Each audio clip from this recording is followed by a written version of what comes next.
So you can find us all over the place. We have all kinds of social medias, Instagram. Wait a minute. I want to start. Sorry. Can I pee first? I'm sorry. Oh my gosh. Go pee. We're doing this. I'm Why sorry. do you pee so much? Because I drink so much. I need you to be a little more professional. Oh, that hurt.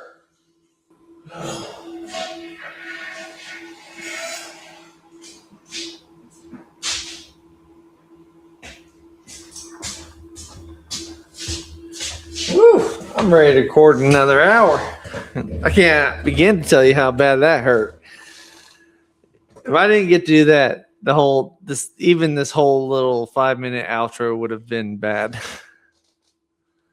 You know, yes. You'd cut the segments down to normal time. You'd be able to pee after the show is over. I think when you edit this, you're going to realize it was both of us. We're both culprits of this. No, I'm a very fast talker. I will get my point across. About being a fast talker, you talk a lot.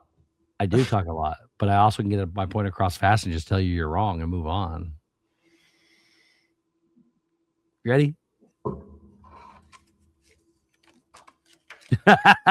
Disagree. All right, you ready? Yep.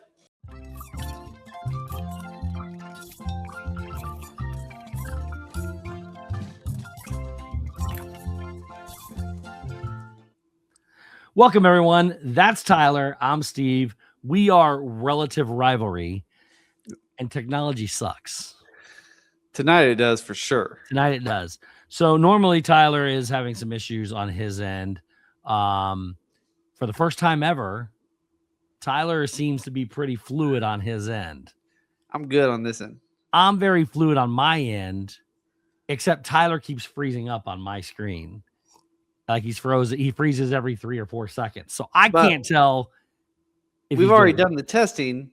But we did do a test recording, and Tyler plays fluid on the recording. It's just frustrating because I can't tell. That word fluid is. You don't like fluid? There's got to be a better word than fluid. Wet? No. Moist? Moist. I'm moist on my end. On my end, everything's moist. Tyler's moist on his end. On Steven's end. But I can't figure it out. He's even some of his words come across like a robot to me. So don't know what's going on, but we're gonna record it and hope for the best. So how was your week? My week's been good. The vehicle's back. As of yesterday morning, the brakes are super bad. What'd you do to the brakes?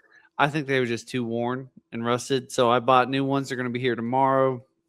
I'm going out to mom and dad's. I'm going to do the work. I'm going to let Pop supervise. Yeah, he does. He's a good supervisor. And that's going to be it. And then beyond that, I got back into some comic books. I haven't been in the comic books in a long while. Yeah. It's ironic because I was with a friend today. I'm sorry, an acquaintance today, he calls himself. And he was asking about it and wants us to get into comic books. He literally told me that at dinner tonight, just a couple hours ago, that he wanted us to get into comic books. He wants to hear your takes on a bunch of comics. So yeah, have him throw out I just started. I bought the first 5 copies of one today called Dork. Dork. He's half dwarf, half orc. Read the first issue. Pretty good stuff. Yeah. Well, I have a huge collection of comic books somewhere. And on top of that, I've found numerous storage units. For those that don't know, I buy storage units when they go for auction. And I've found comic books in multiple of those. So I have a lot of comic books around here. Some of them are signed. I don't even know what I got. So, but comic books will be another day. So before we get started with our segments here, we do want to, Tyler's always yelling at me to film this and put this in before things. You can find us on all over the place. We have social media. We have Instagram. We have TikTok. We have Twitter or X, depending on what it is, all at Relative Rivalry. We have the website, which is www.relativerivalry.com. Go check us out there. You can get links to all the other things. We have the email, which is relativerivalry@gmail.com.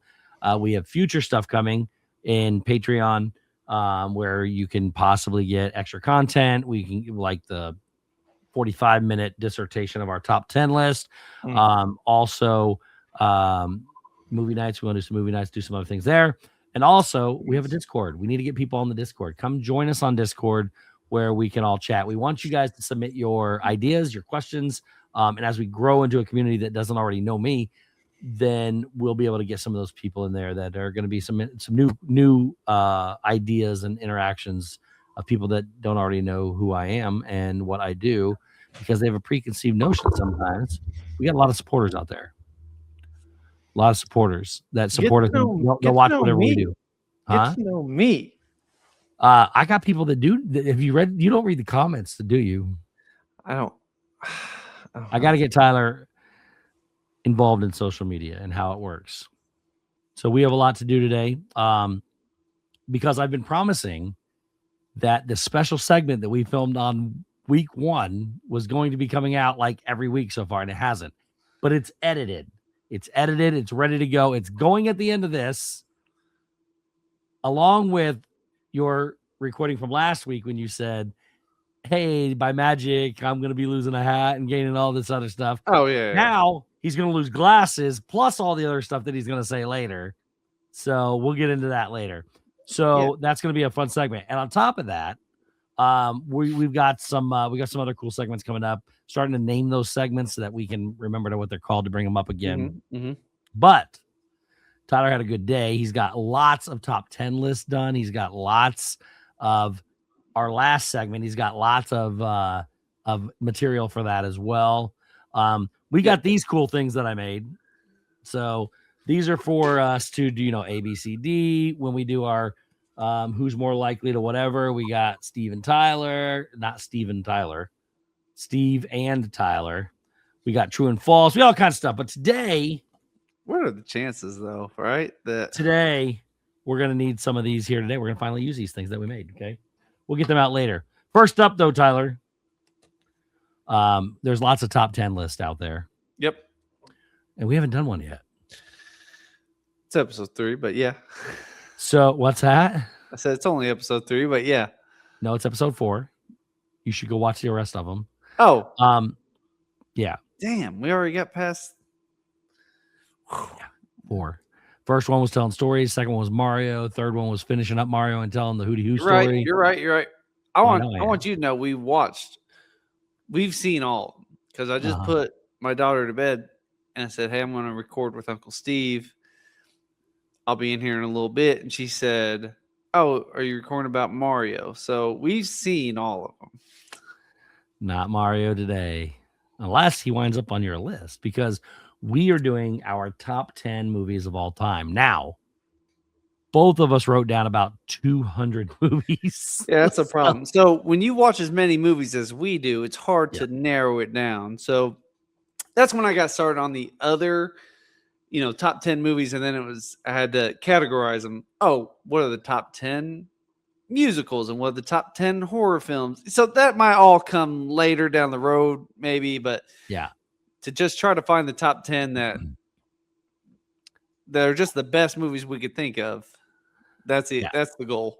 And I'm going to preface this by saying that my top 10 list may change during the show. That is a good. I know I'm missing tons of movies that I wanted to put on. What I'm saying is I have my top 10 list, and then I have the 40 other movies I listed that as I'm looking at it, I'm trying to figure out where I could piece other ones into it. So. And when you're going to talk to me, when you're going to tell me a movie, I'm going to be like, oh, I need to write that one down. But what I did not do is I did not put multiple from the same franchise. So like Lord of the Rings, if it makes my list, it'll only have one. It won't be all 3 of them. So I have one from a franchise or saga in my list that I will also put if we do a top 10 sagas. That'll be different. Yeah. I'm not worried about that list. For this list, though, I did not list Lord of the Rings, Return of the King, Lord of the Rings, Two Towers, Fellowship of the Ring. So only one is all I'm going with. Yeah, so pick the best movie and go with it. So I did what I did. So you ready to go? Yeah, let's do it. Do you want to do snake order? Do you want to you go one, then I go one, then I go 2, and you go 2, or I don't care. Well, I want to start at the bottom at 10 and go up. Oh, you want to go 10? Okay. Yeah, we gotta hold the reveal now. Do you want to do the snake, or do you just want to go 1-1? No, I want to go snake. So I'll do one, then You kick it off. then you'll do 10 and 9, then I do Yeah, 9 and 8. Yeah, I like Okay. that. I'll kick it off with number 10. So let me start by saying this. The list is long.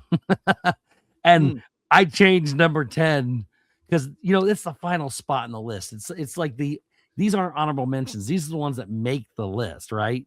Nope. Yeah, I'm with I you. think I had 12 different movies in this spot. I think knowing what I know about you and myself, I can tell you that the movie I have at 7 was number 4, and then and then that pushed out a whole bunch of other ones. So it's a mess down here at this. So I didn't do that. I went 1 through 9 and left them there, and then thought, what else needs to be on the list? Okay. So, and then the rest of all these other ones on this page, which, like I said, I think there's at least 50 here.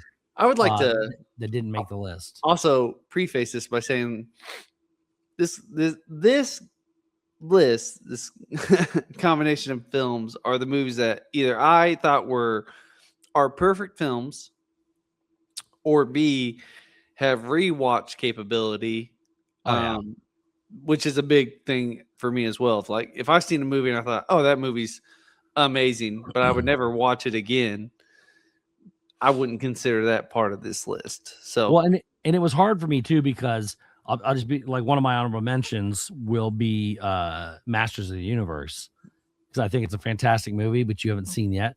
But I'm also trying to stay away from recency bias, where I've gone and seen it too many times recently. I actually thought that might be an issue. So I worked around recency bias, tried not to put anything from this year on my list.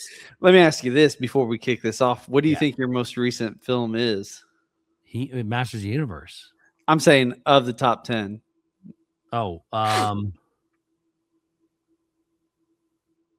3 years. I don't think I have anything in the last decade.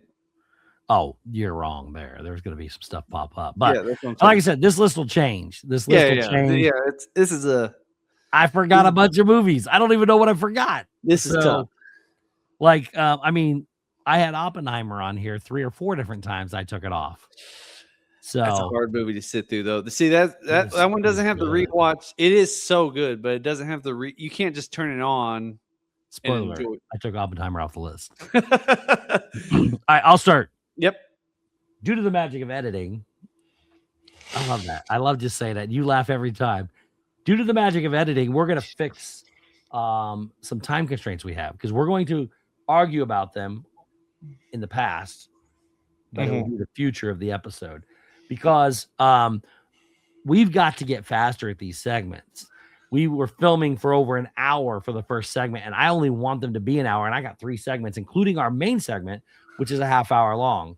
We did really good with the second segment, which you'll see in a few minutes, but we're going to go back and shorten this up. So we gave our top 10 movies of all time.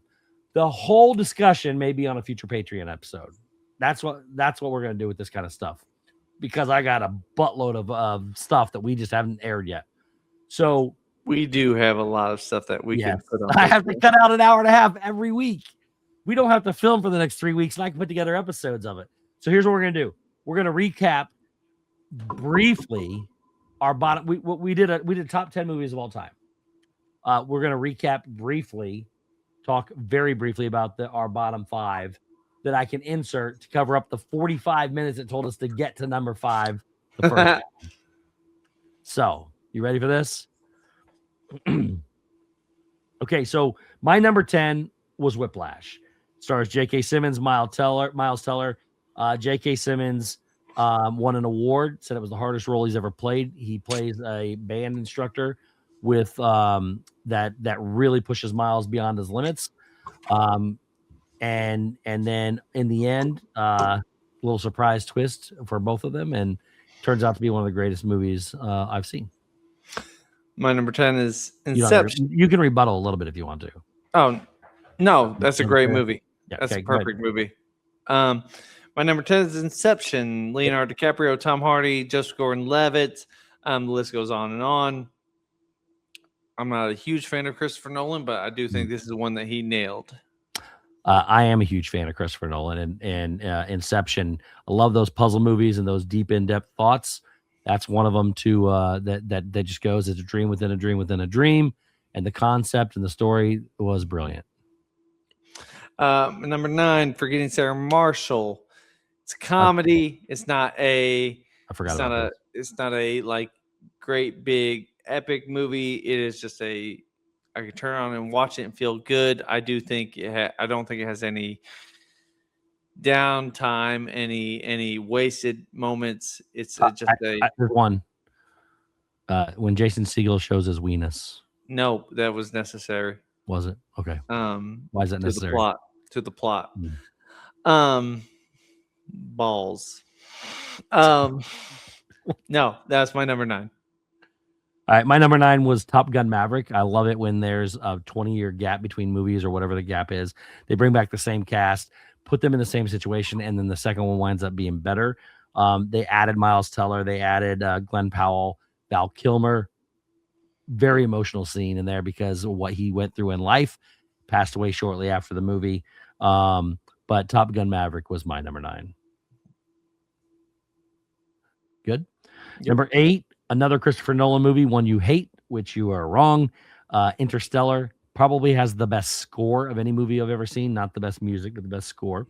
Stars a lot of those same people: Matthew McConaughey, Michael Caine, Anne Hathaway. This list just goes on and on and on and on. You get mad because you say it can't happen. Scientists have proved that it probably can happen. But Interstellar, I like the longer movies. I like those thought-provoking, deep movies. You can give your rebuttal if you want real quick. I don't like the fact that you try to get ahead of it and downplay my argument before I get to it. It's a paradox. You can't be the one that causes yourself to go back in time. It doesn't matter. Scientists disagree. Scientists are wrong. I just don't. Yeah, it's an issue for me. I'll skip ahead. Number 8 for me is Birdman. Great cast. I won't get it. I mean, Emma Stone, Zach Galifianakis, Michael Keaton, Edward Norton, Naomi Watts. Beyond the point of the way it plays into the reality of Michael Keaton playing an actor who's a washed up theater performer who used to play a superhero. Beyond those comparisons, it's just a really great movie where you don't know what's real, what's not real, and sort of leaning into the heavier issues of the psyche is just a great all around film. Let alone the one shot takes where it plays out for minutes and minutes on end, which is a difficult thing. Okay. What number are you on? That was 8. So you go 7. You go. Oh, I do go 7. I'm sorry. My number 7 is my only film that's a part of a saga.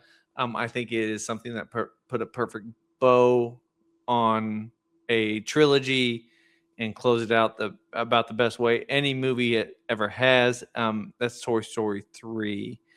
I think it, between 1, 2, and 3, brought the story together, tied it in perfectly, and then even just in the sentiment of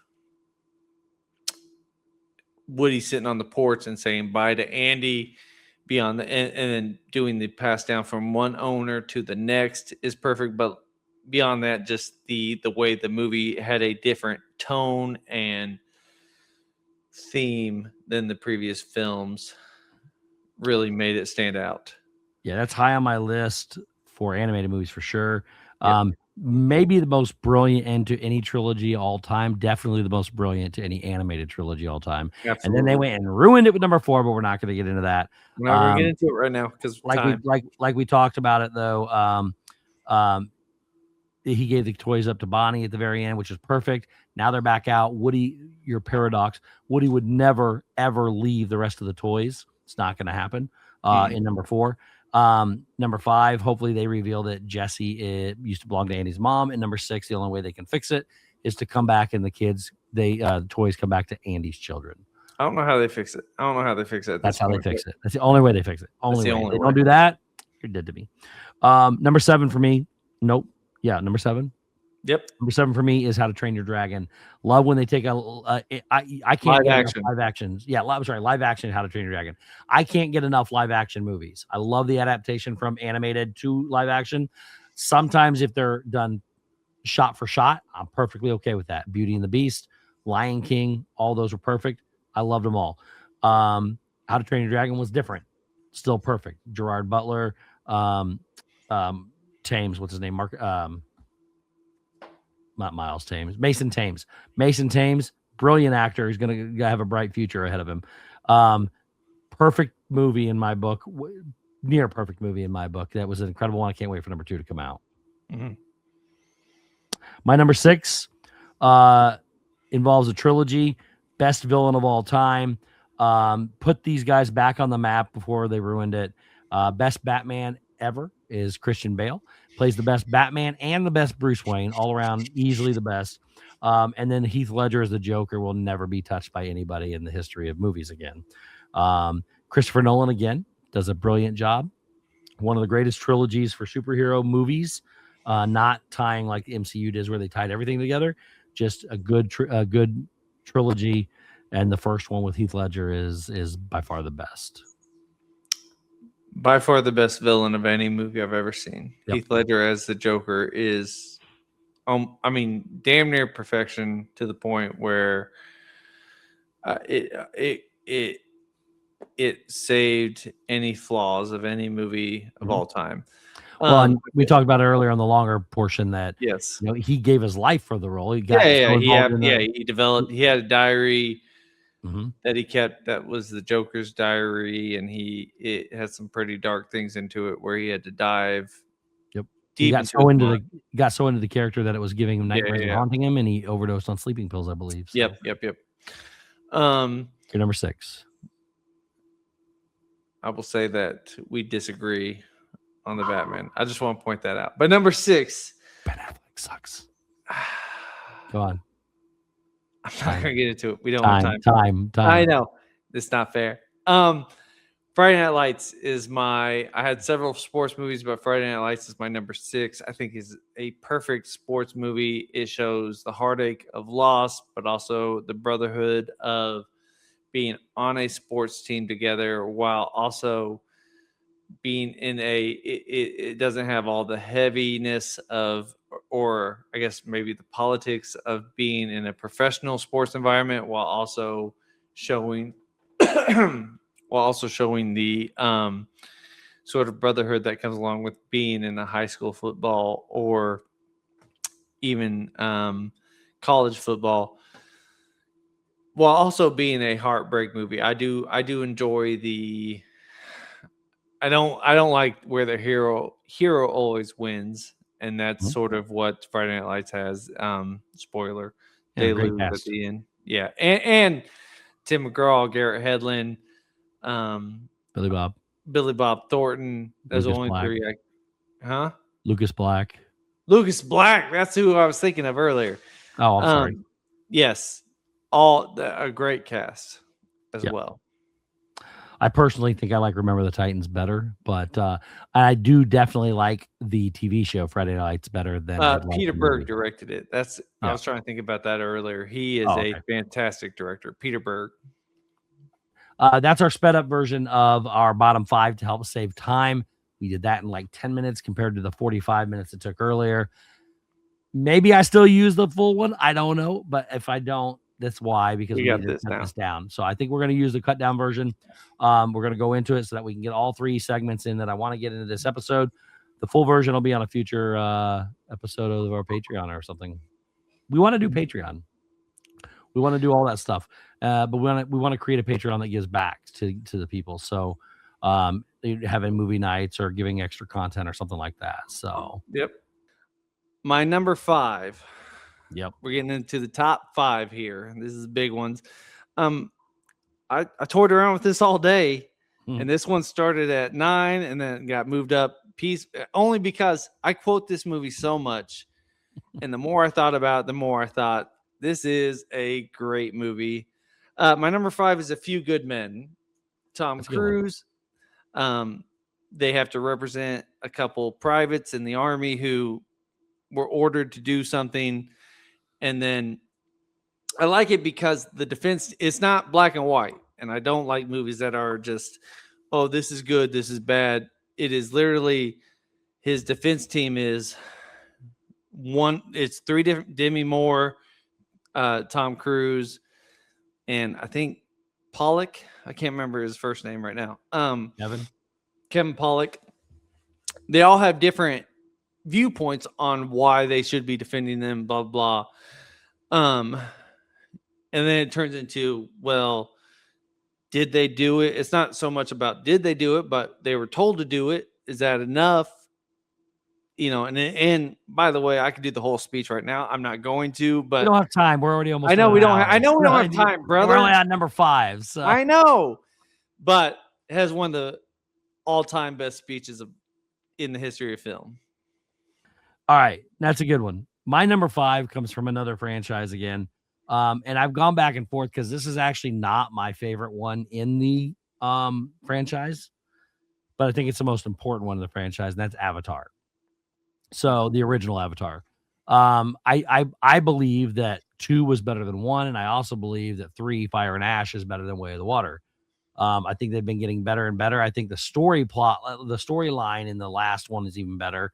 Still got Sigourney Weaver in there who can't act and deliver lines. I wish she would go away, but outside of that, though, I think it's an incredible story. I think number 1, because of the shock and awe that we got from number 1, Avatar 1 is big. But in the way James Cameron did it, he saved everything, saved all the costumes, saved everything, because he knew how many every years down the line he was going to redo it again. So my number 5 is Avatar. Go on with number 4. I have nothing to say because we don't have time. I haven't sat through any of them. What? I've tried to. I think they're so boring. But go ahead. That's. Yeah, I don't want to get into it. You don't deserve to speak to that. That's what I said. Number 4 is probably the greatest trilogy of all time. And I could have put this higher, but I like some other things better. When I first started doing this, I thought it was the stupidest thing I'd ever seen in my entire life. I got lucky and didn't start watching this till 2 weeks prior to the third one coming out. And the only reason why I watched it was because you had a friend over at my apartment and you said, let's watch this. And we're sitting there watching. I'm like, oh my God, this might be the dumbest thing I think I've ever seen in my entire life. And I couldn't follow it. But that was partially because you guys were all talking and everything else during the movie. Then I went back and watched it and discovered what Lord of the Rings was all about. And so I watched the first one again. The next day I watched the second one. The next day, Return of the King came out. And we went to the theater and watched it. I think we went to the theater and watched it. The fact that they filmed that whole trilogy at one time makes the characters stay in part. The obviously it's one of the greatest casts ever done, with Elijah Wood and Ian McKellen and Viggo Mortensen and Sean Astin and Sean Bean and Orlando Bloom. There he is. And who's I'm missing one. What is his name? Andy Serkis as Gollum. The things and then you got Billy Boyd. You got the one from Lost. What was his name? It's Montague. Dominic Monaghan. And anyways, huge cast. Absolutely huge cast. One of the greatest trilogies from start to finish. And I think it was so good because they filmed it from start to finish in New Zealand. Build a set on the side of a cliff, tear it down, put up Minas Tirith, make it all good, and they make some good Legos too. Yeah, that's a good one. They're doing another trilogy. Did you know that? Yeah. Andy Serkis is coming back as Gollum. Yep. I like all the spinoffs too. But I'm just talking about the original trilogy right now. Yeah. My number 4 is a genre that I very much enjoy. I feel again another well-known movie. It's quoted quite a bit from people. Um, it's Tombstone. That's a good one. You talk about a good cast. Uh, you're talking about Kurt Russell. You're talking about Sam Elliott. You're talking about Bill Pow or is it Bill Powers? Powers Booth. I'm sorry, I don't know where Bill came from. Powers Booth. Mhm. You're talking about your dude from Avatar's in there. The bad guy from Avatar, the first Yep. one, plays Curly Bill. Yep. You got Thomas Hayden Church. I mean, the whole cast. And I think, with the exception of the first 15 minutes of the movie, the rest of it's pretty spot on. I mean, it's a pretty good film. I don't know why they do the whole. I believe Charleston Heston does the narration for it, but they do a whole intro to the cowboys in the West and blah blah. But besides that, the movie's pretty damn near perfect. It's one of the greatest lines in any movie too. When Yeah, Val Kilmer says, "I'll be your Huckleberry." yeah. I mean, Val Kilmer, like we mentioned earlier, he's in it. Yep. Also, a pretty good Batman. Val Kilmer's up there, man. But, yeah, Tombstone. It went back and forth between a couple other westerns, but Tombstone's up there just because of how iconic it is. My number 3, top 3. This is a tough one. Went back and forth, but my number 3. I love the actor, the main actor in it. He's dead. He's been long dead. He's played a couple iconic characters. To think about what could have happened if he hadn't died is crazy. And it was one of the first films that blended live action and animation. Besides Coolsville. But Who Framed Roger Rabbit? I knew that was gonna be on your list. It is a for sure top 3 film. I love the noir genre.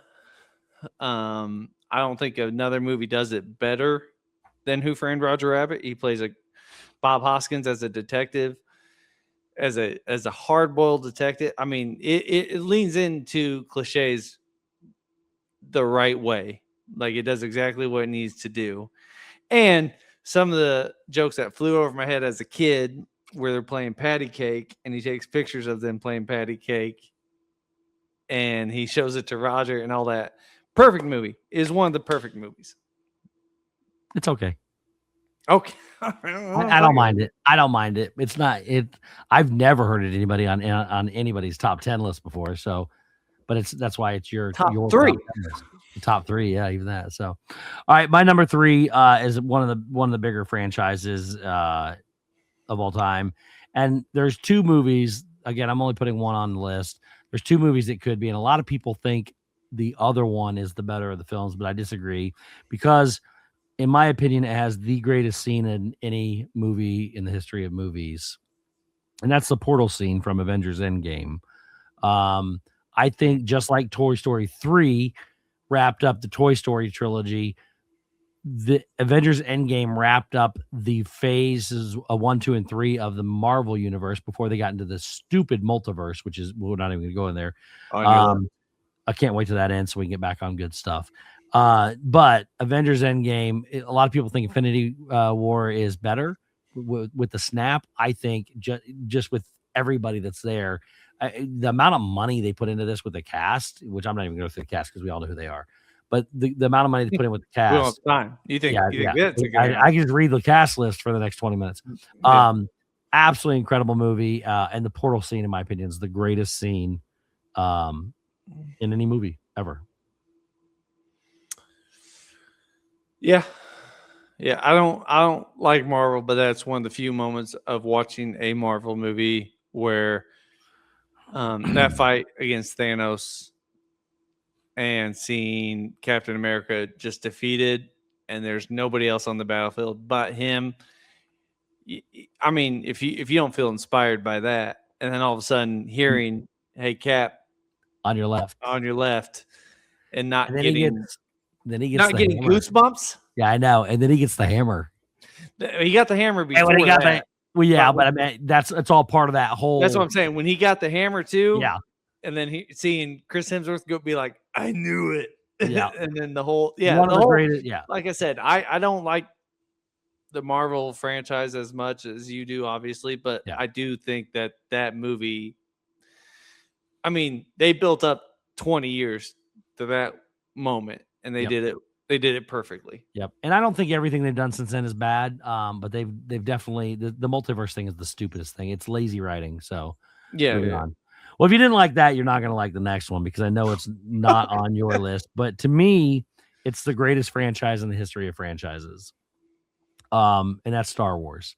Now, this is where it's gonna turn off a lot of people because I am not one that believes I the hate it. original trilogy is the best. Yeah. I think Rogue One is incredible. I think Solo's good. I like Mando and Grogu. I know you're not a fan of any of those. Those standalone movies are awesome. When you talk about episodes 1 through 9, there's only one that for me is clearly on the bottom, and the rest of them can all move to the top. Yeah. Oh.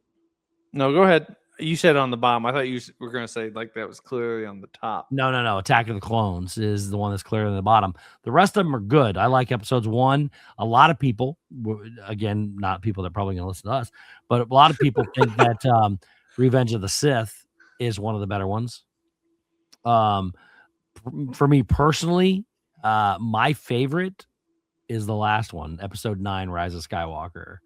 I thought it did an incredible job wrapping it up. Bringing Palpatine back was awesome. Revealing that Rey is a Palpatine and not a Skywalker. It ended everything perfectly. One of my favorite scenes is the red salt planet in the one before that with Luke when he becomes a Force ghost. But going through this whole thing, bringing all those people back. J.J. Abrams directed the last one. One of my favorite directors. And the 7th. Then they had the massive war with all the ships and everybody, and it just everything was there. Everything was in that, and I thought it was a perfect end to the Skywalker saga. So my number 2 is Star Wars franchise, but it's going to be Rise of Skywalker. Well, so my only problem with 7, 8, 9 is that J.J. Abrams did 7. They brought in a dude to do 8, and then they had to bring J.J. in for 9 because. And when you look at them, 7 and 9 are rated high, and 8 is not. Yeah, well, that's what the guy that did 8 tried to undo some of the things, and I was like, yeah, this is a franchise that got bogged down because of behind the scenes things, and that always throws me off a little bit. But that was your number 2. Yeah. My number 2 is, I do think 2 and 1 on my list are just perfect films. There's not a lot to them other than dialogue, pacing, and just emotion. 10 out of 10. 10 out of 10. I'll tell you this: both of them. I looked up some lists today. They're both listed very high. Did you rate them a 10 out of 10? Oh yeah, I would rate both of these films 10 out of 10. Okay. But number 2 on my list is an old film by the name of Casablanca. Black and white film. It has a lot of good one-liners in it. It's clever. I like it because it's clever. It's got all the emotions in it between him and love of his life. Humphrey Bogart plays Ron or Rick. I'm sorry. He plays Rick. I don't know where Ron came from. He plays Rick, and he's in Nazi occupied area, and I think he was in Morocco, if I'm being honest. But it's just the pacing and the dialogue of the film are perfect. A lot of memorable scenes, a lot of good one-liners. And like I said, for a movie that's from that time period, so old, I do think it was well beyond its years as far as like wittiness. Like the guy comes in, the inspector comes in, he asks him, like, what brought you to Morocco? And he's like, oh, my health. I heard here the water here in Casablanca is great. And the guy's like, no, it's not. And he's like, yeah, I was lied to, blah, blah, blah. A lot of great lines. Yeah, for me, that I know I'm in the minority here, but I find it very boring. Yeah. Yeah. But I like boring movies. I can admit that I like movies that Mhm. are slow burns for sure. As long as they're like, I can watch a movie that's all dialogue as long as the dialogue's witty. And that's what Casablanca has. Um, Number one. My number one, and it's a movie that I think has a little bit of everything. It has action, it has love, it has rivalry, it has adventure, a little bit of everything for everybody. My number one movie of all time, and I've said this for, I don't know, 25 years of my life, is The Princess Bride. That was on my list. Is it? Was it? Okay. It was originally high on my list. I took it off. The Princess Bride, I think, has a little bit of everything. That's I went crazy. back and read the book to it as well. It's not far off. In fact, what the only thing the book does that's different from the movie is it cuts out scenes from the movie because it's so much to it. But I I could not I care honestly, less about huh? adaptation. I could not care less about I know, adaptations I from know, books to but movies. the I know it's a movie, popular thing with people, but if you don't like it, don't watch the movie, don't read the book. I don't really yeah, care. yeah. Everything in a book will not transfer to a movie, so get over You can't. It's impossible. But it. no, I think it's perfect. I think it has love, it has romance, it has adventure, fighting scenes, rivalries. I think all of it's the perfect movie. My one of my fantasy football teams is 80s themed, and the name of my team is "My name is Inigo Montoya. You killed my Yeah, father. Prepare to brother. die." So Crazy. I named it. Yeah, great movie. Carrie Yules is incredible as Wesley. Rob Reiner directed it. I don't know if you knew that or not. Yeah, I did know that. But yeah, Yeah, it Princess hurt my Bride. heart. It hurt my Yeah, heart. yeah, Princess Bride is one of the absolute best movies ever made, and I had it on my list. When I was sitting there going back and forth, I was like, I got to take it off the list. It was as high as 4, and I took it all the way off. So Yeah. I Yep. can't fault you there. My number one's going to be obscure as well. That um, it's not going to be high on most people's list, um, but it's got a great cast, um, and it's a musical. So, and it's not Les Mis. Can I guess? You know what it is. Okay. It's got Zac Efron, Hugh Jackman, Michelle Williams, all the people. It's The Greatest Showman. I've watched that movie probably more than any other movie in the history of movies. Um, I still listen to the music. I still watch it. Zendaya's in it, by the way. The movie was just incredible. Now, people have a problem with it because, oh, that's not how P.T. Barnum really was. I don't care. It's a movie to watch a movie. Get over it, people. Um, it is a great movie, probably the best soundtrack all around. So I said Interstellar earlier. This with words so Interstellar is the best score. This has the best music of any movie in my opinion. And yeah, The Greatest Showman is my favorite movie of all time. I've heard the argument that that's not how P.T. Barnum. I don't think P.T. Barnum was breaking out into song in the middle of the street either. No, Like, we're trying to enjoy a movie here. Like, yeah. Again, get over your adaptations. Get over what real. yeah, It's based on the character. Zac Efron's character didn't exist back then. He's not based on a real character. Um, the whole if you've ever seen a picture of P.T. Barnum, okay, and then you've ever seen a picture of Jenny Lind, who he was supposed, whatever. They're two of the ugliest people that ever lived in the world, and they apparently they definitely were weren't Hugh actually, Jackman. I'll tell you that. and they actually, yeah, they probably, according to what I've been reading in the past, they actually did have an affair where he did not in this. So it doesn't really matter. I don't Yeah, care. they were just trying to enjoy a Great movie. movie, incredible movie, and yeah, I listen to the music still today. And that movie That's a came good one. out. That movie came out in 2017. So it's almost 10 years old. Yeah, the kids and I have listened to that quite a bit on some trips. Honorable mentions. Run through some of them real quick.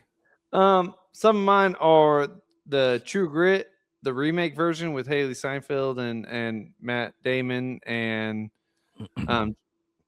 Jeff Bridges. Love that movie. That was I was going back and forth as far as westerns go.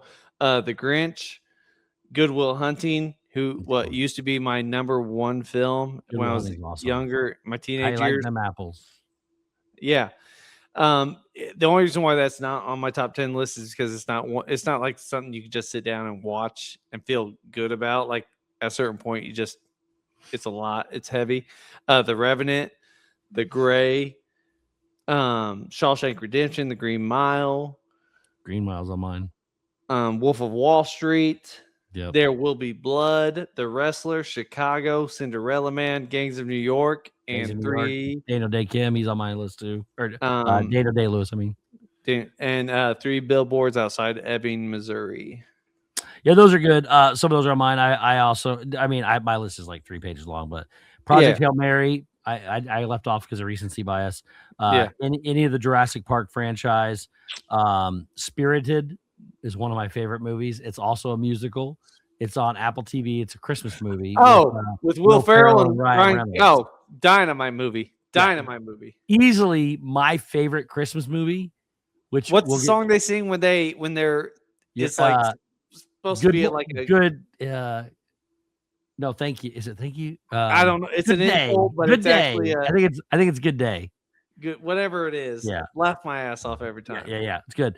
Princess Bride, Forrest Gump, The Green Mile, Gladiator, Django Unchained. That's all the Dune franchise, Oppenheimer, Braveheart, Les Mis. Braveheart, yeah. Any of the Harry Potters, Warrior, The Pirates of the Caribbean, Wizard of Oz, and Masters of the Universe. Those are my main ones that I had on my list that made this page. So, all right. So that's our top 10 list. Maybe this will make this episode. Maybe you'll see this in a future episode. I don't even know. Maybe we just do these 2 segments, and I lied about the first segment. That was my favorite segment. It's now been pushed for 4 weeks. It may Episode 5 is gonna have it. Episode 5 is gonna have it. I don't even know I don't know what's gonna happen. I don't know. I have no idea how I'm gonna edit this together. It's just taking too long. But here's what we're gonna do. I made these books a while back and sent them to Tyler.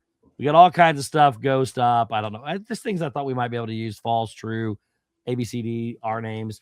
But one of the ones in here that we have in here is this one. And I'm just going to take these off of my ring. The 2 we're going to use right now. We have a segment that we're calling. Well, I'm calling because I don't know what he's doing. Agree to disagree. Mm-hmm. We have agree and we have disagree. Tyler's got his. So what we're going to do, we both wrote really large lists down. And we're just going to make a general statement as, like Ben Affleck sucks as Batman. And then we'll go 3, 2, 1, show. Oh, wait, no, wait. Show it. No. And then we'll discuss it.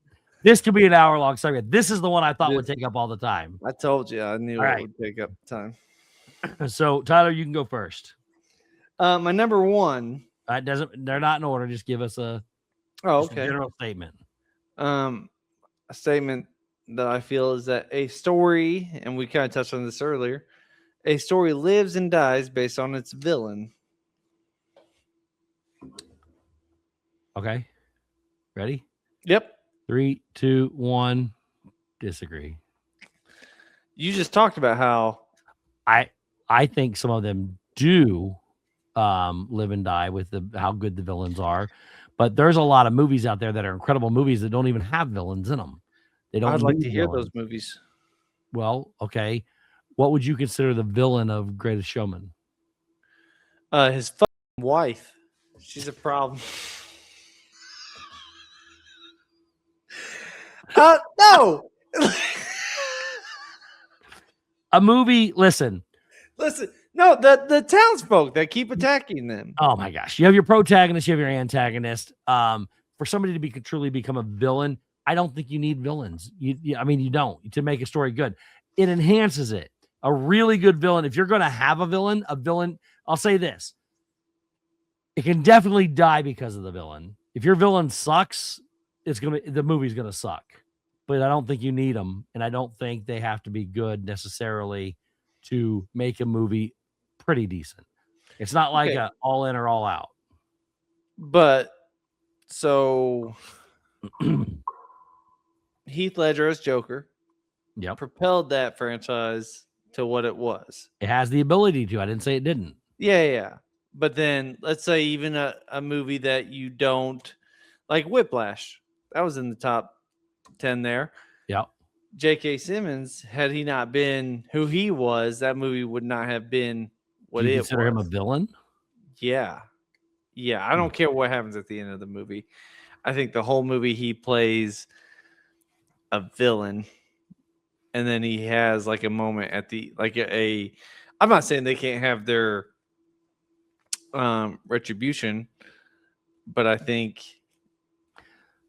a movie with a dull villain or no villain at all. I don't say a villain has to be a person. I'm just saying it has to be something. Interstellar doesn't have a villain. You don't like it. It's one of the greatest movies of all time. Time is that movie's greatest villain. Okay, we're not going there. Go ahead, give me all one. Right. Nintendo is the best game system of all time. Ready? No, I'm thinking about this on a deep level. Yep.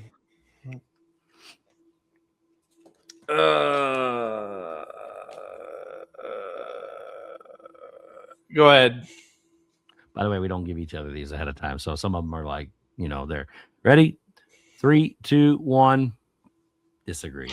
Son of a bitch! I thought for sure we'd be on the same page. We don't have to agree on these. I know. No, I think Nintendo's very good. The franchise as a whole is excellent. You can only get the Mario franchise, the Zelda franchise, all those on that system. I get it.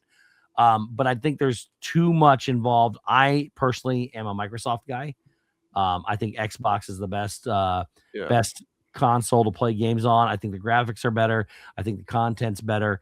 But if you are craving that Mario or that Zelda, it has to be Nintendo. I would say Nintendo's probably second for me, but I think Xbox is the best.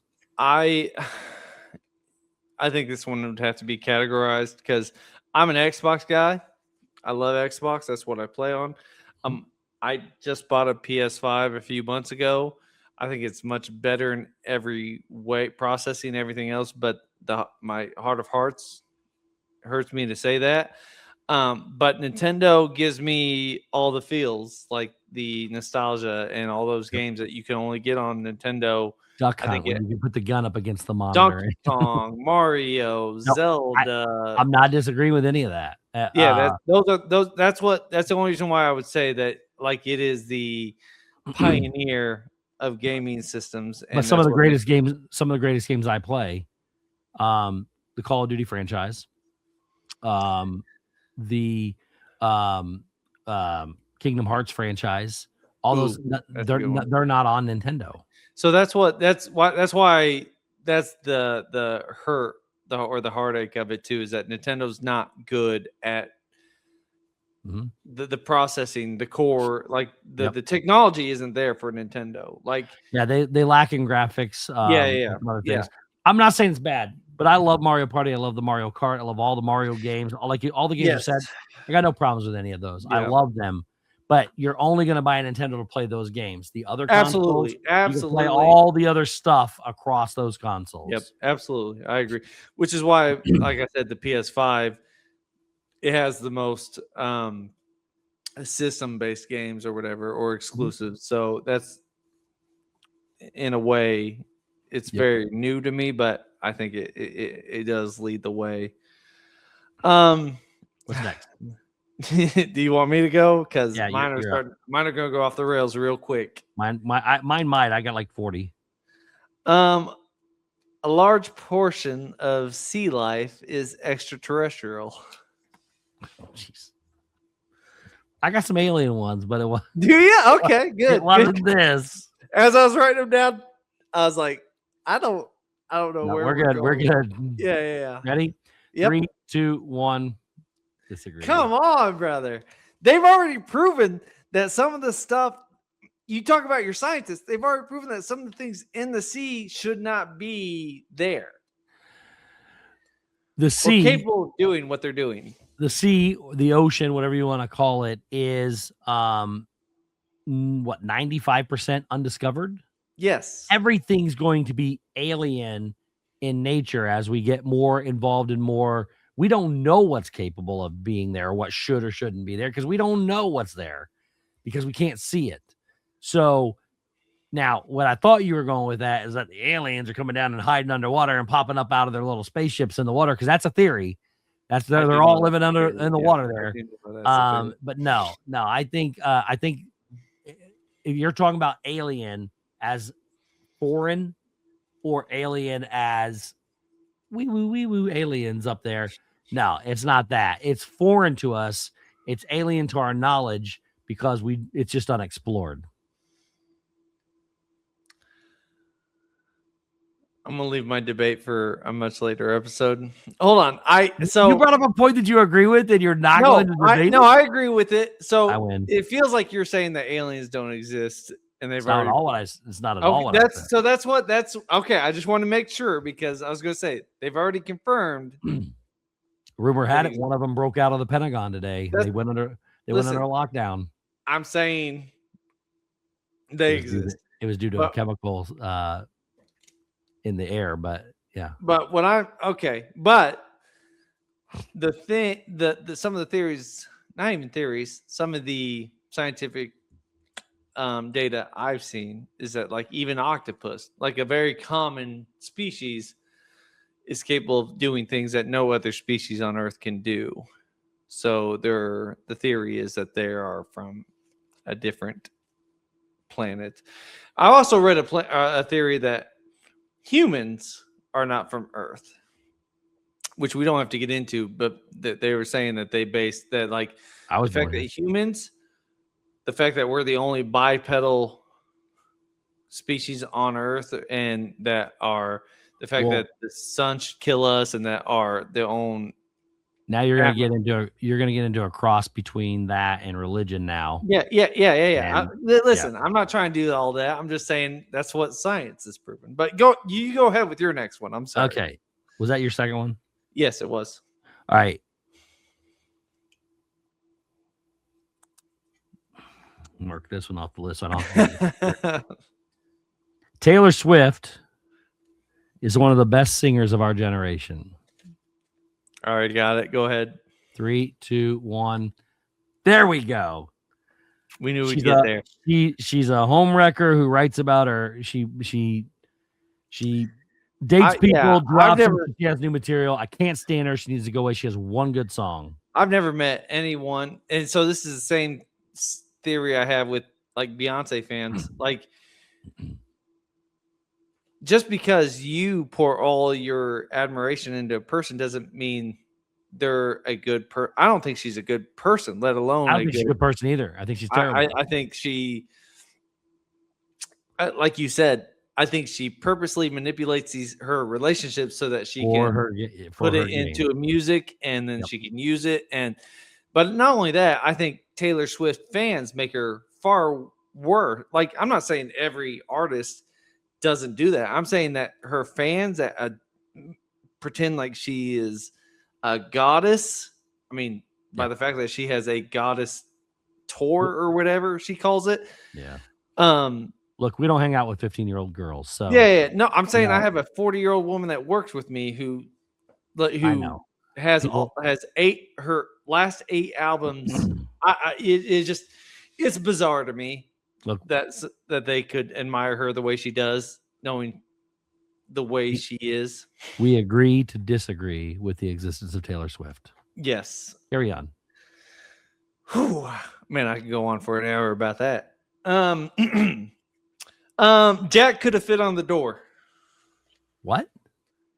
Jack could have fit on the door. Oh. He didn't have to die.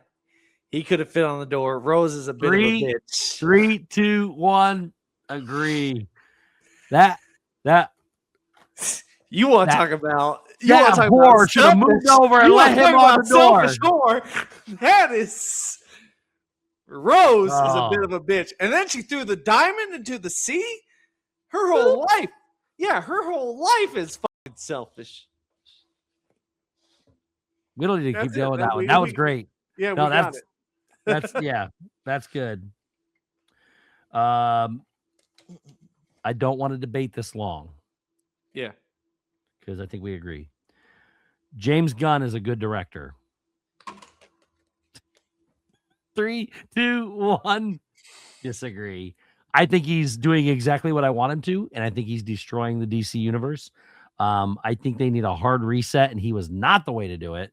His Batman versus Supergirl versus, Superman versus Supergirl versus Clayface versus Batman thing that he's trying to go for with his other work. It's all a mess.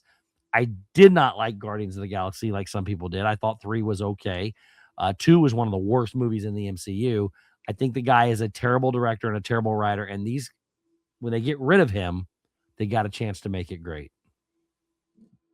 I don't know how they fix it from a DC standpoint, but I don't think fire I him. think he's good at having fun, and I don't think that's what DC is. Yeah. Yeah, we don't have to spend a whole lot of time. So I think Clayface is going to be good only because it's not from him. Somebody else is handling that. Well, it's a horror film too. But that's what it is. It's his project, though. The whole, all of DC is Yeah. under his supervision. I just don't. Yeah, I don't think. As a director, I don't think he's great. As the head of an entire studio, I think it's a blunder at best. Okay. Yeah, it really hurts my heart to say that, but yeah. This is, like I said, some of these are going to come out of left field. It is better to have luck than to have talent. Yeah, real thinker, huh? I'm ready. Go ahead. 3, 2, 1. I knew that. I knew what it was. Nah, before I said people work hard for look. You can get luck, but your luck runs out. You can only get so far on luck. If you work for what you're trying to get to, you have a goal to achieve. Your talent will carry you much farther than your luck will. Now, not saying that luck can't play a part in it. I'm just saying talent and hard work goes way farther than luck does. I will agree that people who grind it out, work hard, they're more likely to succeed. But Chris Pine was working as a waiter in Hawaii when he was discovered. And there's a lot of stories like that from Hollywood where somebody just stumbled upon, Chris Pine shouldn't have, or not Chris Pine, Chris Pratt was a waiter in Hollywood when he got discovered for Parks and Rec. Like, he's somebody who should not have been an actor. I think he's terrible in Parks and Rec. But that's what I'm saying. He's not somebody who should have been. I mean, he eventually turned it around. I don't think he's a great actor, but he turned it around physically. He turned it around. He put himself out there, blah, blah, got that confidence.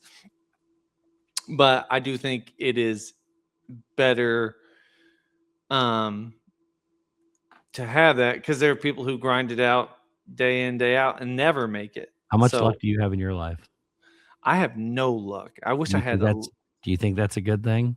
No, I want more luck. That's what I'm saying. I wish. This is going to be controversial. Yeah, let's hear it. Tipping is out of control and unnecessary. 3, 2, 1. Boom. You got to get to the camera. There you go. All right. We're the only economy, culture, nation, whatever you want to call it, in the world that does tipping, right? Yes. Pay your employees what they should be making. It is absolutely absurd. It's an absurd concept. And I'm not saying, now, don't get me wrong, I'm not saying that the way it's set up right now that you should not tip. I'm not saying that. Waitresses don't make anything. You need to tip in the way we are set up. I'm saying the idea of tipping is stupid.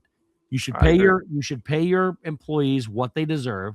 Don't pay them lower than minimum wage, commission, or whatever, to get your tips and all that. That's dumb. I went to a place the other day who I walked up to the counter, and it was someplace I can't even, I don't remember who it was even, but I walked up to the counter literally never in a million years would I've ever assumed that there would be a tipping screen, right? It started at 25%, 25, 27, and 29%. That's insane. And it was like, all they did was like, I don't even remember what it was. It wasn't this, but take it as inconsequential as taking a donut, putting it in a box, and handling it to me. And they wanted 25% for that. It was dumb. Tipping is out of control. It is stupid and unnecessary if we pay our employees the right way. Absolutely. I agree. It's again, this goes back sort of to the Taylor Swift thing. It's not so much even the fact that it's out of control, because me as a reasonable person can say, I'm not paying you 25% for taking it from point A to point B.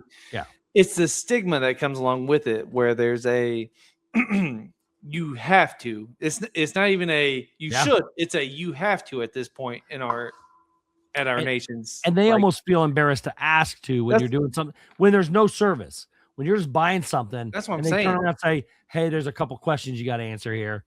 I mean, I think it's absurd. That's what I'm saying. The whole concept of it is out of control. I agree with that 100%. Okay, go ahead. Well, then I'm going to switch mine up a little bit and go with the last one. Is this last one? Or you can do another one after last that? Last one. Okay. But this is going to be my big controversial one. Okay. I'm going to try to word this better than I have it written down.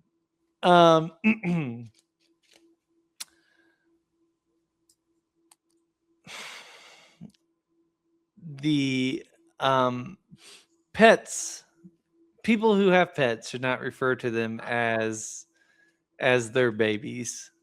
As their babies? As their babies. I actually have something much more harsh written down. I know what you were going to say, because I was going to agree with that.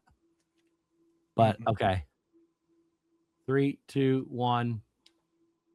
Actually disagree. What? So I know people personally that I have a daughter. Listen, pets are part of your family, especially those ones that live 10 to 15 years. Okay. They become part of the family. If you do it right, you're different. You're allergic to a bunch of them. You can't have them. But I know personally people that can't have kids. They just simply cannot have it. The pet that they've lived with for the last 14 years is their child. That's the only way they can have it without it going and adopting a human child. So I have no problem with people if they want to call them part of their family, call them part of their kids. I have a problem with the other direction I think you were going to go, when people use those pets for something they don't need them for.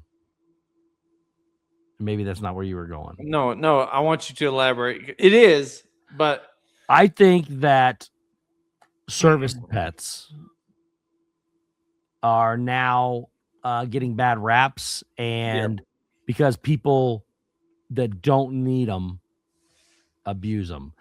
Absolutely. Here's my issue. I saw somebody walking down Disney World the other day, right?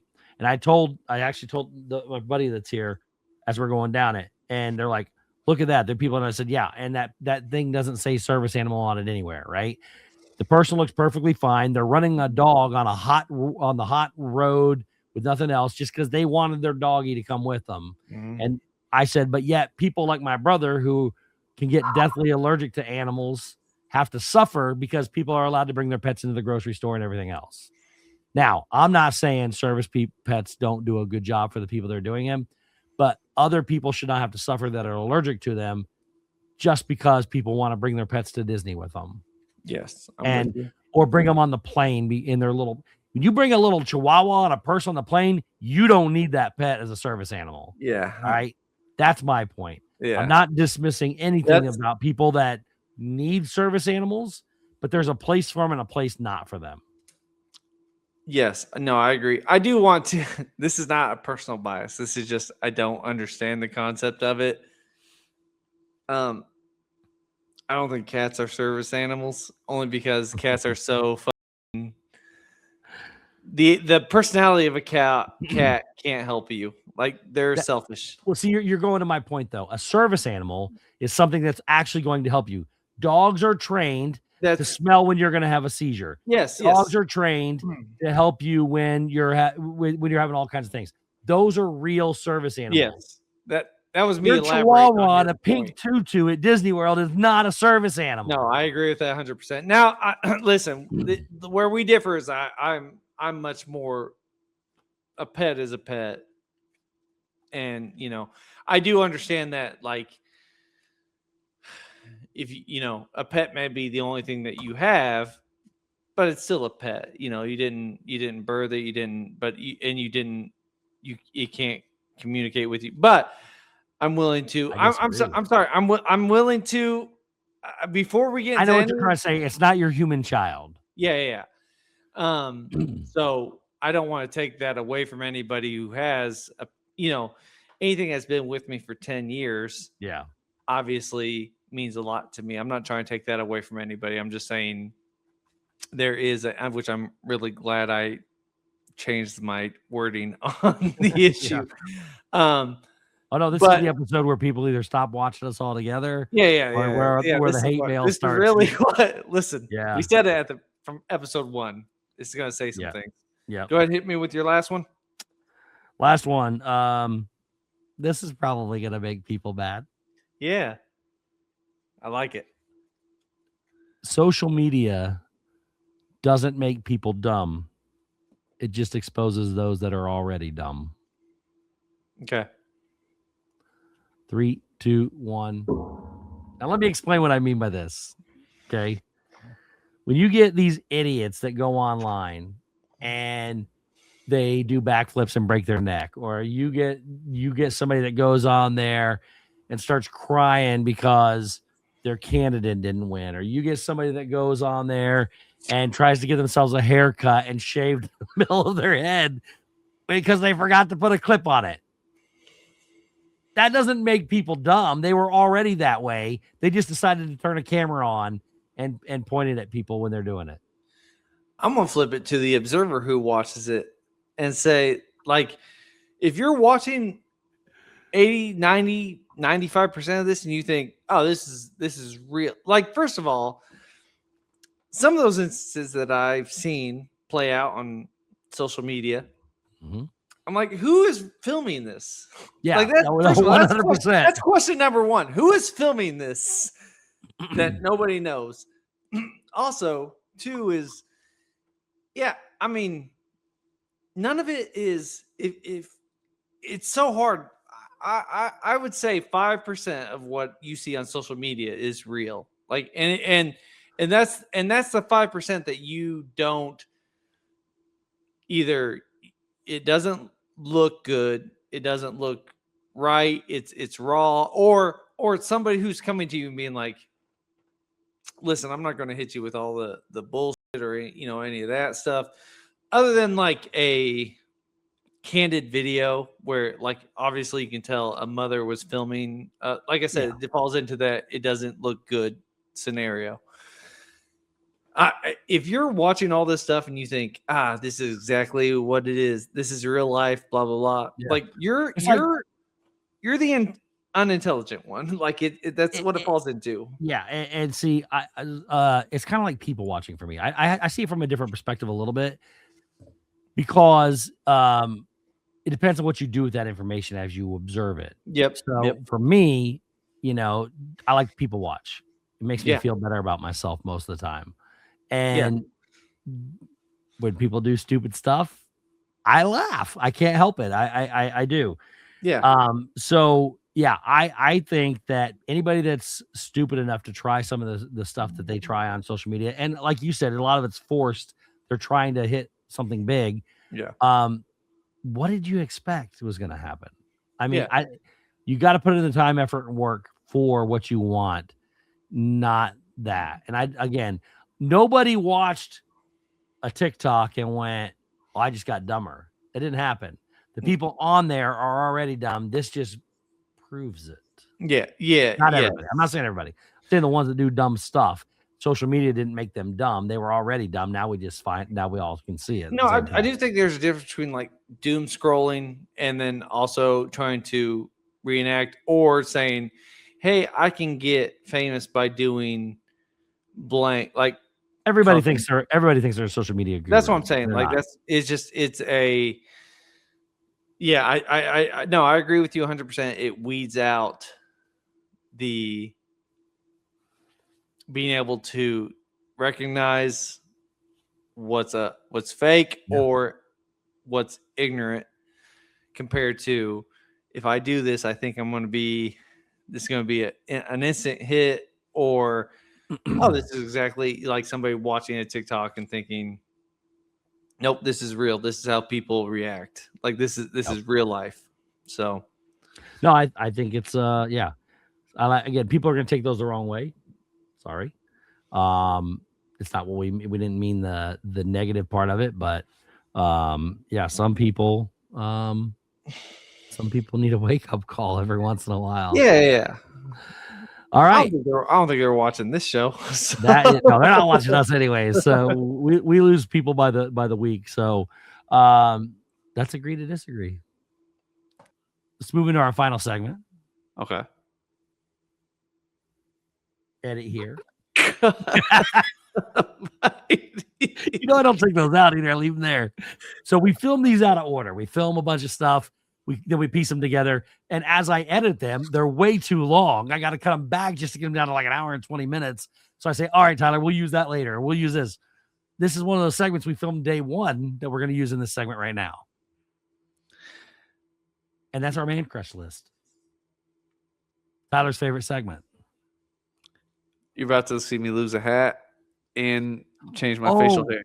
Hey, Tyler, take off your hat and go shave real quick. Oh, no. And my facial hair is different, but his face. I forgot to see. That's what you're worried about. I didn't even think this gnome's going to disappear. That Batman's going to be good. So Batman's going away. The gnome's going away. His hat's going. Tyler. Here, I got said, this. Oh, you know what? I didn't have this curtain. You didn't have the curtain. You guys want to see a magic trick? 3, 2, 1. Oh, hold on. Damn. Oh, wait. Oh, hold on. Damn it. I didn't know we were going to do it. Okay, here we go. Want to see a magic trick? 3, 2, 1. There we go. And now it's this. No, it's not this. Because I got to put that over that. Somebody else said this. It's not going to be this. You ready? Let's do it. Let's do it again. Oh, okay. Yep. 3, 2, 1. There you go. Yeah. Fucking editing, man. But the one thing that I told you we were going to do, regardless of anything else, is we're going to start a list. Yes. And you weren't too thrilled about the list at first. I'll preface it by saying that we are both straight heterosexual men. And let me finish this. We are both straight heterosexual I laughed. I'm sorry. Say it again. Okay. I'm not cutting it out, but we are both straight heterosexual men. We have absolutely nothing against if you're not, but that is another thing here. But we also are very we're very playful with what we say and how we do things. And I told Tyler we're gonna have a man crush list. Because everybody knows my main man crush list, or my main man crush, because my dogs were named after him at even that. So I told him, I said, come prepared with one name that we're going to put on the list. Every 2 or 3 weeks, one of us will go and add one to that list, and we cannot take each other's list. So I was like, hey, every other episode we could do this. He goes, I don't need 25 people on my man list, my man crush list. I said, you're right. We'll do it every 2 or 3 episodes, maybe 4, maybe once a month. End up with somewhere between 6 or 10 a year. Because and to be on that man crush list, it could just be because they're great, they're talented in what they do, they're great sports athletes, they're just well-rounded, they are so they're handsome and in shape. Whatever criteria you want to use for your man crush list is up to you. I'm gonna go first just because everybody knows. What? I thought I was going first. No, I'm going first because after tonight, I'm going to have the first one in a couple weeks. So I made an executive decision. You lost. So everybody knows that, in my opinion, one of the most well-rounded people. Let me finish. You can't laugh before I say it. One of the most well-rounded. He's not well-rounded, but go ahead. The man can act. The man can dance. He's in great shape, still at his age. He was an athlete. He started a basketball movie. He started a soccer movie. He starred in a dancing movie. I'm talking. I need you to. I'm listening. I'm listening. Quiet. My dogs were named his first and last name. So when I'm standing out on the back porch yelling their names, it sounded like I was calling for somebody for him. But most people know my man crush is Channing Tatum. I think the guy is an impressive. He doesn't make the best life choices sometimes, but he has a very well-rounded back. Now he started as a male stripper. That's why he can dance. Started in the Magic Mike movies. He also did what is the soccer movie? She's All That, I think. The basketball movie, I can't even remember the name of it, but he was good in it. I just remember back in the day watching him going, you know what? Is there anything Carter. This guy can't do? What is it? I think it's Coach Carter. We're Samuel Coach Carter, Jackson. yeah, right. See, you know. And he's just he does a great job. And so the first official entry on the man crush list is going to be Channing Tatum. I think it'd be and you do know when we get like a couple of years down the road and we have like 32 of these, we're going to do a bracket. I would like to say, I would like to propose that when one of us give their man crush, I'd like to come up with a different name, but whenever one of us proposes a man crush, the other person should have to list, not argue with it, should have to give the reasons why they agree. Okay. Because why do you agree? This is a challenge for me. And we will not know each other's ahead of time. Tyler knew mine just because it's been no secret. I don't know his right now. Everybody knows yours. Everybody knows mine. My dogs were literally named Channing and Tatum. With Channing Tatum, there are two. So what he's good at, I have several things I want to say before. I mean, this is the inaugural name. Yep, so I want to get this right. What he's really good at that I love about him is cameos. No, cameos. Oh, in yeah. general. Oh my gosh. You're talking about. I know you're talking about this is the end. This is the end is good. He's also good at this is the end. Playing a gimp is really suiting for him. I like that he's not he has no hindrances of because he could easily come off as a person who takes himself maybe too seriously, and I think maybe in his younger days he did, and that's what held him back as far as hey,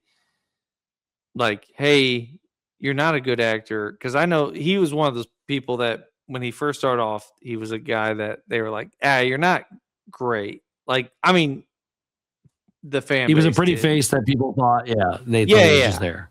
Yeah, and I think he could have easily fallen into a routine of like, well, I need to prove myself. But he went the opposite way, and I think that was really good. Like he, in Free Guy, he's hilarious. In 21 Jumps or not 21 Jump Street. And This Is the End, he's hilarious. It was a good cameo. He's got a very small part in Bullet Train where he's awesome. They somehow all revolve around him being like sexual in a way. I don't know why. Yeah. But do you know where he got his first start? You know what his first credit is? I don't know. He was in a music video. Oh yeah, that makes Ricky sense. Martin's "She Bangs." That makes it. No, there's no. There's no. He was a dancer. He was a dancer in the background. He was a background dancer.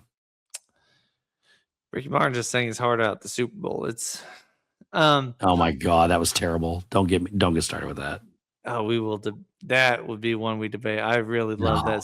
I will slap you. No, I loved it. Loved it. Anyway, that'll get political. We'll talk about it later. Go. So Channing Tatum. Before you keep going, let me run through this list. Okay, some of the more famous things. He was in that. He was then he came to he did some TV shows, but he was in Coach Carter, Yep. War of the Worlds. He was in. He was in She's the Man. That's the one I was trying to think about. The was Soccer. it Amanda Bynes, I believe. Bynes, yeah. Soccer. Then he went to Step Up, where he met his wife and ex-wife. Sorry. Then he was in Public Enemies as Pretty Boy Floyd. He did a great job there. Went to G.I. Joe as Duke. Nobody seems to remember that, but he was great as Duke. Went to the whole Notebook wannabe Dear John, which was actually a really good movie. He's been in not big parts, but like you said, The Dilemma, The Vow, 21 Jump Street. Then he started his Magic Mike career, which is, whether you like it or not, has been a good thing for him. He was in White House Down, which was, that was awesome. Awesome movie. He played Kale in that movie. He was a voice of Superman in the Lego movie. He's been in all kinds of things like Family Guy, The Book of Life, things like that. He was in Jupiter Ascending, which was actually really good, surprisingly. The Hateful Eight, he was in that. He was good. He was in Logan Lucky. Yeah, he's still there. He was in Logan Lucky. He was in The Kingsman, The Golden Circle, which was I love He's that supposed franchise. to get a TV show about himself. Go ahead. Yeah, that was the cowboy one, right? He wore the cowboy hat. Yeah. So they were supposed to create a TV show called The Statesman. Yeah. And I don't know what happened to that. He had a whole the writer director had a whole universe planned, and he has a third Kingsman movie, and then he had the throwback Kingsman or Kingsman. And then he wanted to do a TV show based on The Statesman. And I don't know whatever happened to that. But go ahead. So he was in Free Guy, obviously. He was in The Lost City, I believe, with Sandra Bullock. And it was really funny. That was a good role. Yeah, great one. He played Gambit in Deadpool and Wolverine. That was awesome. He's getting a Gambit movie, I think. We're going to talk about that. And then he was in Roof Man, which actually was really good, about the guy that escaped from jail and lived in a Toys R Us for a while. And then he's got 8 upcoming projects that culminate with Avengers Doomsday as Gambit. The guy's all over the place and does a great job. So for me, his best roles, which I don't think you said either of them, which helps. Are his more intense roles. He was in Foxcatcher with Steve Carell. And there's a scene where he, basically Steve Carell belittles him or disciplines him, and he goes back into his room, and he ends up because he's a wrestler, he punched himself in the head, and then he breaks the mirror with his head. Fun fact, there's a stud behind that mirror. If you watch the movie, he did not know that stud was there. So he hit it, and then he did it again. And then he realized he legitimately kind of hurt himself. Yeah, a little bit. That part, his more intense role. And then he just, something came out called, which I don't even think they're together anymore, but his ex-fiance wrote direct, called Blink Twice, where I think that was that role was perfect for him, where he plays a CEO, a technology, or he's head of the tech company, and he's unapologetic. He's very charming. He's very, he's very, I don't want to say it. I don't want to say it as in a supportive way, but he's very grounded in what that character is. Yep. He feels like he's untouchable, and that felt very on point, on brand for him. And I thought that was one of his better roles. He's grown into an actually really good actor, as opposed to a pretty face in a movie just to draw in an audience. No, absolutely. And I think that comes with not taking himself as seriously as he might have. Again, he's done serious, like I said, Foxcatcher and Blink Twice, just off the top of my head, but without taking roles like doing the voice of Superman in Lego Movie, where if you're listening to it, you're like, He's just having a good. He's just enjoying acting now. Like it felt like early in his career it was, I'm serious. I need you to know I'm serious. It felt like the movie The Eagle felt like that. Like I need to do a serious drama, doing this serious historical piece so that people know I really can act, and it didn't. It didn't work. It just didn't work. He was overcompensating for the fact that he was too pretty. You think he's an overcompensator?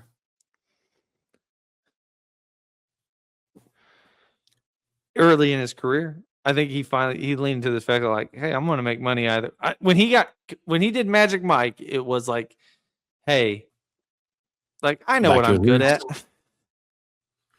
Yeah, I know what I can do, I'm and I know hoping what you're for it. here to see. Look, the guy is, what is he, 40 or something, 42, 43, somewhere in there.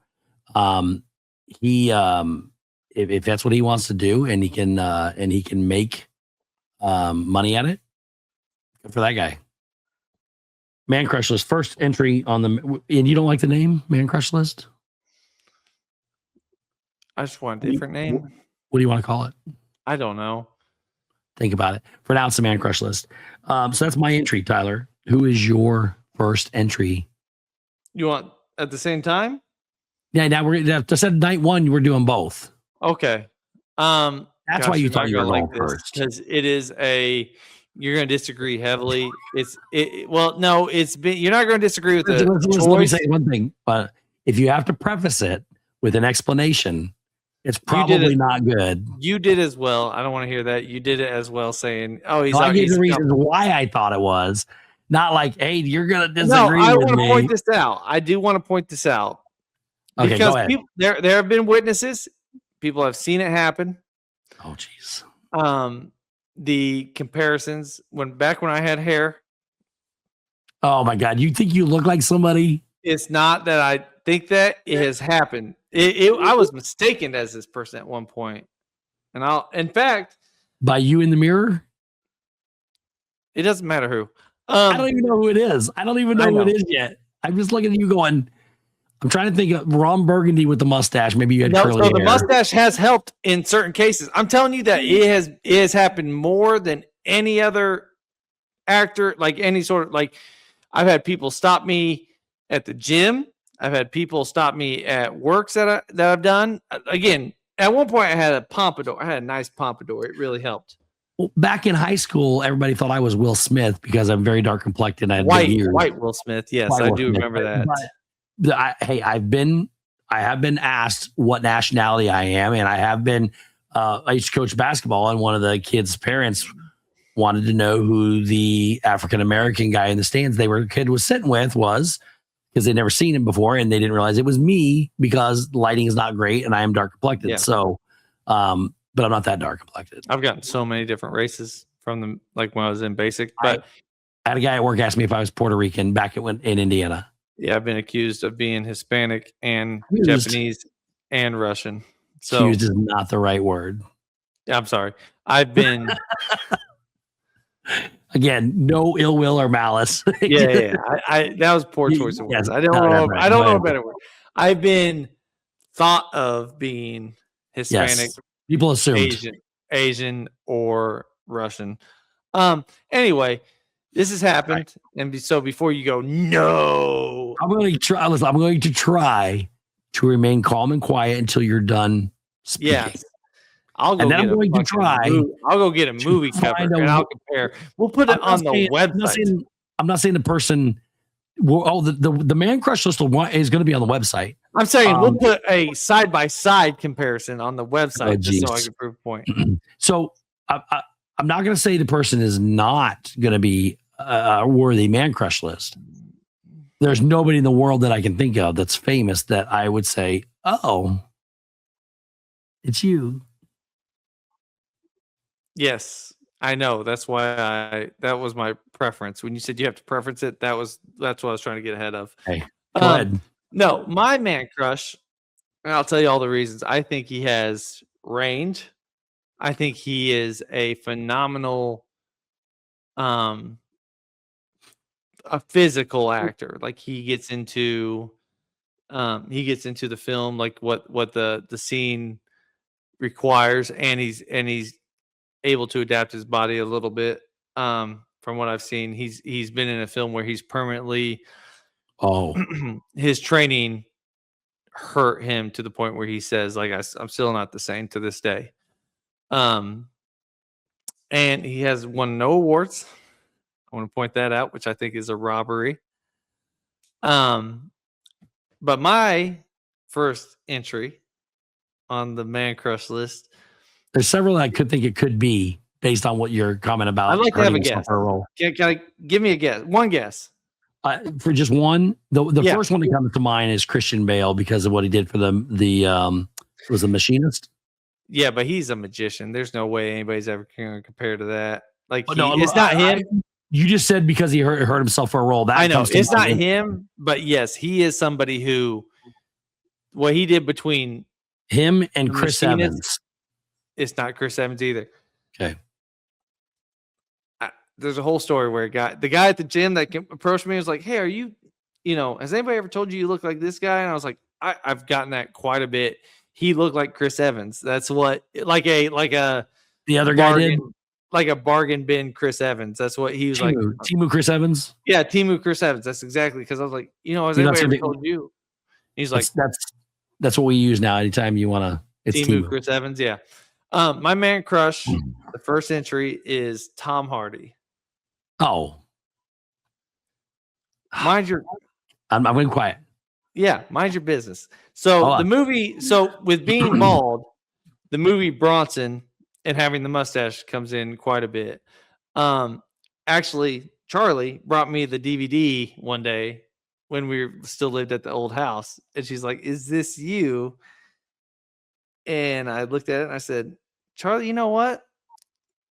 It's not, but it is sort of like, yes, this has happened quite a bit." The first time it's ever happened was we were in North Carolina and we were doing a whitewater rafting thing. And as we were riding along, one of the other people on the other rafts yelled out because they were like, "Oh, Tom Hardy." And it has been one of the most controversial things in my life. Like, I'd go into where I worked in the military, and I even said when we were talking, they were like, "What's your man crush?" I was like, Tom Hardy's my man crush. And one guy was like, "That's disgusting." And it was a big thing because he was like, they're like, "Who is Tom Hardy?" And he was like, "Him. He's Tom Hardy. He loves himself." And I was like, "Man, can I just get a real big hug?" He is, first of all, as far as acting goes, phenomenal.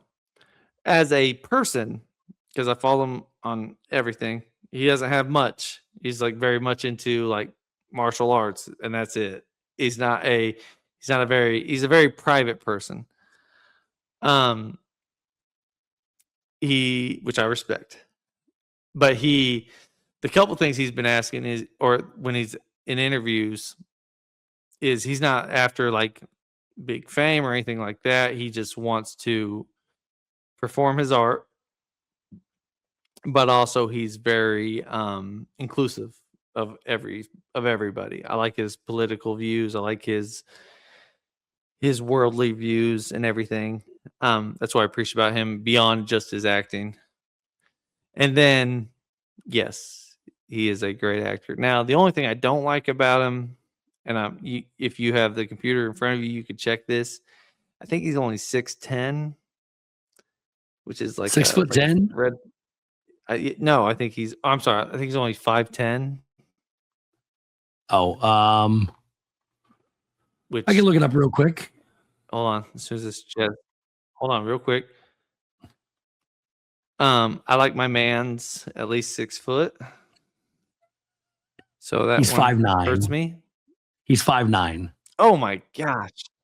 So I did not know that he was that short. I did not know that he was that short. Yes. Yeah. As far as man crush things go, I'm 6'2". You're over 6 foot, right? Okay. Yeah, I'm 6'2". Man, this whole thing, the little think brother 6'2". being the little brother thing is killing me. I think quite a bit. you're stretching the 2, but we'll It's see. not. It's 6'2". Maybe I'm 6'4" or 5. Then I don't know. Carry on. I'm sorry. I'm here. I'm ready for it. Go. But yes, that's my only knock against him. He's making it work for him, but 5'9" is, anything under 6 foot. I mean, I guess you gotta support short kings, but that's not for me. How tall is Channing Tatum? He's at least 6'2". I think he is. I think 6'2". Your brother Aaron would say he's a tallest or heightest. Oh, it doesn't have his. This one doesn't list his. Let me. I believe he's 6'1". 6'1". Okay. We're blessed. Our family is pretty tall. Even our sister's almost like she's 6 foot. I think she's 6 foot. Yeah, real close. So, is it my turn? Yeah, go ahead. Be nice. I know you're gonna say it just to say it. I'm ready for it. Tom Hardy was probably my next pick for the list. Too bad. He's number 1. You just stole him. My list. I love Tom Hardy. Tom Hardy's an incredible actor. Band of Brothers, Black Hawk Down. He was in one of the Star Treks. You didn't even mention his movies. He's in Sweeney Todd, by the way. He did outside of Bronson. He did what was it called? Inception. Incredible. Yes. His performance in Inception was amazing. Yeah. He did even one that I'm holding off on my favorite of his performances right now, but Mad Max Legend, one of the hardest things I've ever tried to understand in my entire life. He by far. Oh, wait, ready? We played the brothers. Yeah, I played the brothers. You couldn't see him. Venom. Legend. Venom. He was. I didn't like Venom as much. Hold on, I want to guess because I'm pretty sure your favorite's about to be. It's not. Legend is great because he plays the. Yeah, he plays the greatest character in any movie in a certain. And I gotta guess genre. Who it is. But he plays the Creed twins, which are great. I think they're the Creed twins. He does really good at playing Legend. Yeah. Yeah, the Craig, Reggie and Ron Craig. Yes. So he plays them. A movie that I saw of him called Locke. The whole movie's just him in his car. And that's what really, I was like, damn, this guy it's just him taking phone calls. He's got a construction job that's not going well. He's got a wife that's calling him on his way to go see, like, his mistress is birthing his child. And he made his father wasn't around. So he's like, I'll never not be there when my kid is born. So that he's dealing with all these things. And it's just him in the car. There's no other, there might be like a shot of a bridge, I think, throughout the movie, but an hour and a half of just him in a car. And I was like, oh, this guy can act. Warrior. Oh, I forgot about Warrior. Yeah, Warrior's the movie where he trained and then he hurt his, I think he got nerve damage from hurting himself, getting so big. Bane. Oh, that's what we're talking about. Yeah. He played Bane. Or no, he hurt himself working out to become Bane.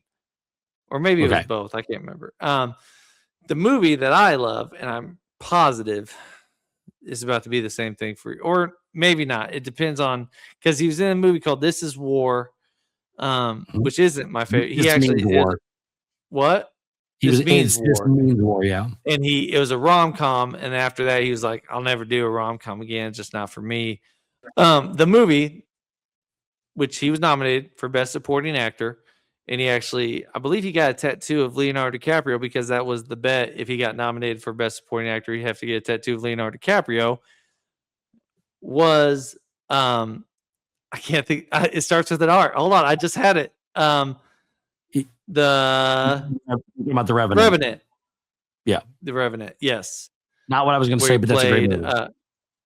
Is that not the movie you're going to say? That movie I do love because he plays a very country sort of. I can't remember if he's not Tom Jefferson, obviously, but I can't remember what his character's name is, but he's good. on the frontier. Yeah, great movie. No, and I love Leo too. It was such a good movie. Yeah. No, I think his portrayal of Bane is the best portrayal of any villain in any superhero. I will say Josh Brolin as Thanos is really good. But the way from his, like you said, injured himself to get big, the voice is everything in that movie with that character. And of course, and a lot of people may or may not know. I'm sure a lot of people that if they ever watch do know is Bane kills Batman. So he doesn't kill him. He breaks his back. But yeah.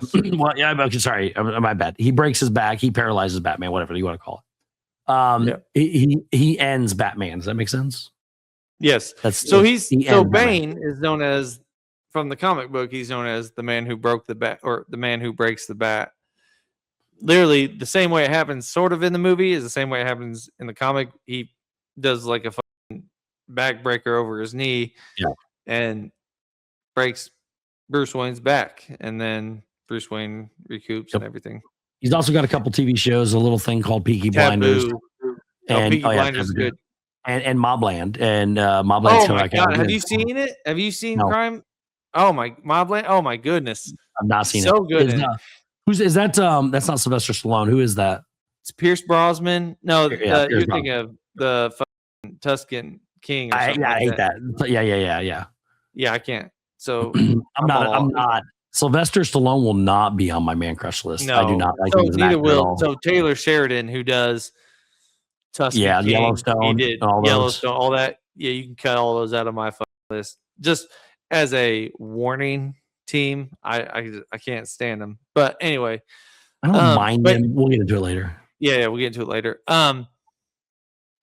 Yeah, him in Mobland with Pierce Brosnan and the cat from House of the Dragon, the first season of House of the Dragon, and it's so good. So what he does really well is he could play cold, emotionless really well, but not to the point where it's over exaggerated. Like he just gives little and it's all in his like little nuances that he throws out there. That's our man crush list. I picked Channing Tatum. You picked Tom Hardy. You don't look anything like Tom Hardy. I told somebody that, by the way. That I look like Tom Hardy? Yeah. No, I told somebody that you thought you did. I'm gonna bring up. I'm gonna bring it up side by side next time. Yeah. I was. They said, which brother? And I said you, and they're like, I can tell you that for every one that you find, I'll find a half of one that thinks I do. So your kids don't count. Kids don't count. So it's happened a lot. We'll add to the man crush list once a month or so. Each of us will. I'll pick next, and then Tyler will go back and forth. We'll just add just one going forward though per like every 3 or 4 episodes. One of us will put one on the list. We don't, like Tyler said, we don't need like 26 people at the end of this list at the end of the year. These are just people that we find for whatever reason good at their jobs, whatever. A little jealous. This could be called the jealousy list, but we're gonna go with man crush list. I like that name better, but yeah. So there we go. And that's our man crush list. Hopefully this episode 4, and then I can fit it into this whole big production of a show that we've been filming now, just crossing over the 2-hour mark. That's our man crush list. Cool. Yep. Any questions? Not from me. All right. The people. Do you have questions? Where are Tyler, do you see people I don't see? So hit us up with your questions, though. Hit us up with your questions on our email, on our Instagram, on the Discord. Go to the Discord. Anything else you got coming up you want to talk about? Life stories? No, I'm going to go see Masters of the Universe this weekend so we could talk about next week next week. Next week, chat, we're going to be talking about We Masters. promise of the next week Universe. a lot, and it doesn't happen. I have all the means to go see it now. He does. He's going to go watch Masters of the Universe, and we're going to discuss it. And I hope you like it. I think I you can't will. imagine I You're hate it, a but- cartoon geek like I am. You like the cartoon. Yeah, I You're was gonna going to love say. it. So, all right. Well, he's been Tyler. That didn't work. Let me sit back. You ready? Hold Take 2. on. Oh my God, don't do that. Okay. Let me refocus here. Good. Yep. Okay. He's been Tyler. I've been Steve. We've been Relative Rivalry. See you next time. See, we don't say I love you anymore. Reset.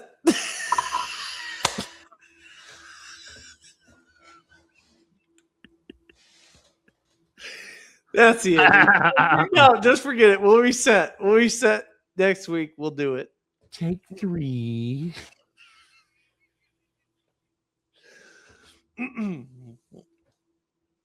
Anything else you got coming up? Nothing I can think of. No. Nope. Go watch He-Man. Yep. I'll put that part in here. Ready? Yep. Hey, Hold on. I'm not there. Go ahead. love you, brother. I love you, brother.